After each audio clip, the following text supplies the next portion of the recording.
So next we're looking at problem E. Now notice that here, whoops, sorry about that.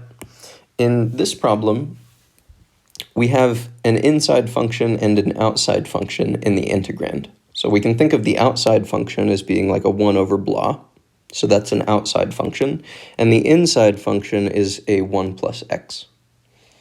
So that's a good hint that we're going to be using a u substitution here in order to compute the antiderivative. So this would be the integral from 2 to 8 of 1 over 1 plus x dx. I want the antiderivative here, so I'm going to let u equal that inside function, which is 1 plus x, and then that means that du is equal to the derivative of this expression, which is just 1, times dx. So du is equal to dx. So then this would become the integral from something to something of 1 over u du, and that would be ln of u evaluated from something to something. So I'm going to give you two options for computing this integral to finish it out.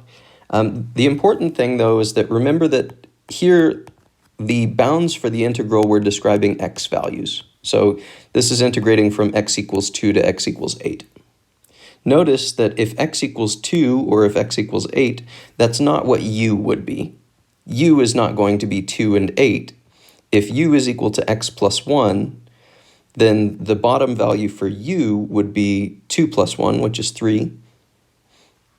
And then similarly, we can plug in the upper bound into this expression to get that the upper bound for u would be 8 plus 1, which is 9. So if you want, you can do this and evaluate from 3 to 9. So this would be ln of 9 minus ln of 3. When you plug in the upper bound and then subtract what you get when you plug in the lower bound. So I'll give you a second option here if you don't like figuring out the u bounds. What you can do is you can do what we did in the u sub videos. Instead of finishing out the problem in terms of u, you can replace that u with its value in terms of x. So I would write this as ln of 1 plus x,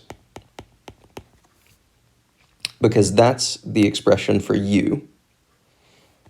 And now that we can actually evaluate in terms of the original variable bounds, which were 2 and 8. So if you don't want to worry about these integral bounds, it would also be okay to just find the antiderivative in terms of x, and then you can just plug in the original integral bounds. So either one of those options is fine. I think just for the sake of uniformity, I'm going to stick with this second option. So I'm always going to compute the antiderivative in terms of x, and then I'll plug in the original x bounds so that we don't have to solve for the new x bounds. But if I plug in these x bounds, then what I would get is ln of 1 plus 8 minus ln of 1 plus 2, and that would again give us ln of 9 minus ln of 3. So either way, we get that answer. Next, we'll look at f. So in f, what we see is that there is an inside function. It's this x squared, and the derivative of that inside function, or something like it, appears on the outside. So notice that the derivative of x squared would be a 2x. We don't quite have a 2x on the outside, but we at least have the x part. So this is a good hint that we're going to be using a u substitution. I'm going to again let u equal the inside function, which is an x squared. And that means that du is equal to 2x times a dx. And with u substitutions, remember, we're trying to get rid of all of the variables x that appear in this expression in order to compute that antiderivative. So maybe what I'll do is I'll write the antiderivative that we want to compute first, and then we'll worry about the evaluation. So with u substitutions, remember that you can solve for this dx because we want to get rid of the dx in the original integral. And instead, we want to replace it with everything just in terms of u. So if I solve for dx in this bottom equation here, I would divide both sides by 2x. That would tell me that du divided by 2x is equal to dx. So now what I'll do is I'll take the integral that we want to compute, and I'll start replacing the pieces that I know I can replace. So this e to the x squared would become an e to the u, because x squared is u. And then the dx on the outside here would end up becoming a du over 2x. And now this we can simplify a little bit because I have an x in the numerator and an x in the denominator. So those are going to cancel, and I would be left with just the integral of e to the u over 2 times a du. Now the integral here, or the antiderivative, is going to be e to the u over 2 again, because that 1/2 factor is just going to stick around.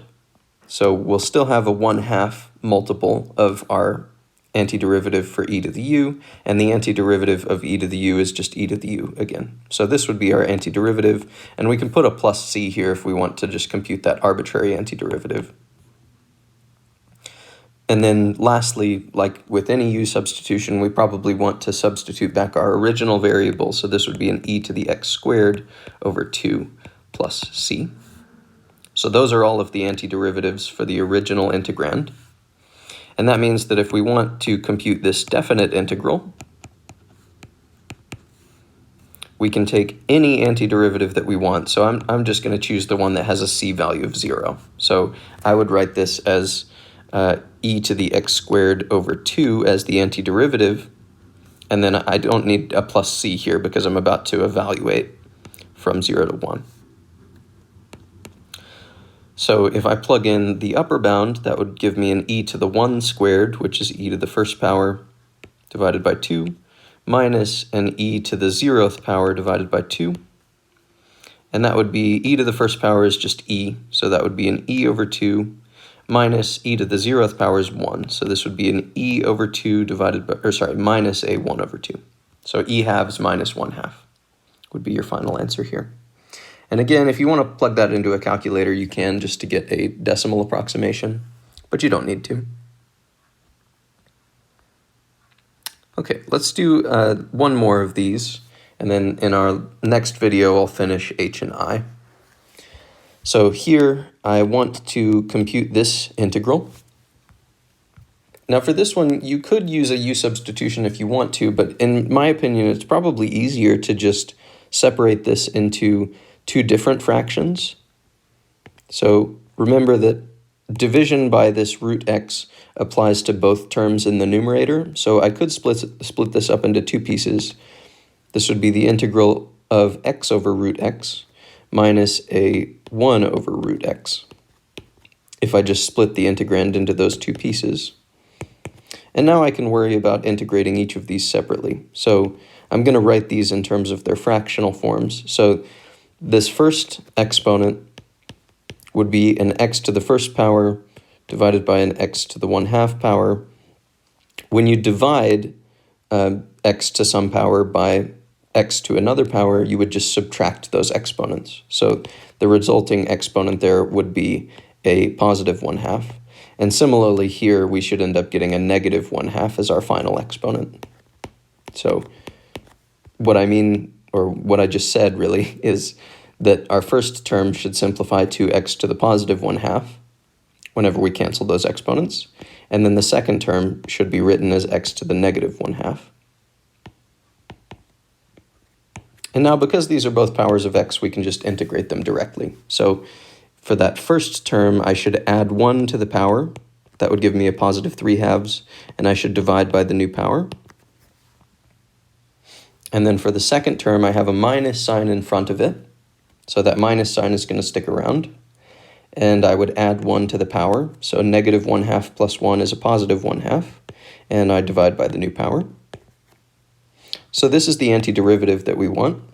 And now we evaluate from 1 to 9. And this actually does have a nice form, so you could compute this by hand, but just for the sake of keeping today's videos not too long, I'm just going to plug in and call it. So this will be a 9 to the 3 halves divided by 3 halves minus a 9 to the 1 half, which is just the square root of 9, divided by a 1 half. So that's what we get whenever we plug in into the, whenever we plug in the upper bound into that antiderivative. And then whenever I plug in the lower bound is just 1. So we'll get 1 to the 3 halves, which is just 1 divided by 3 halves, minus a 1 to the 1 half, which is just 1 divided by 1 half. And again, this cleaned up quite a bit, so this will end up being a pretty nice answer, but I'm not going to worry about simplifying that just for the sake of keeping things short.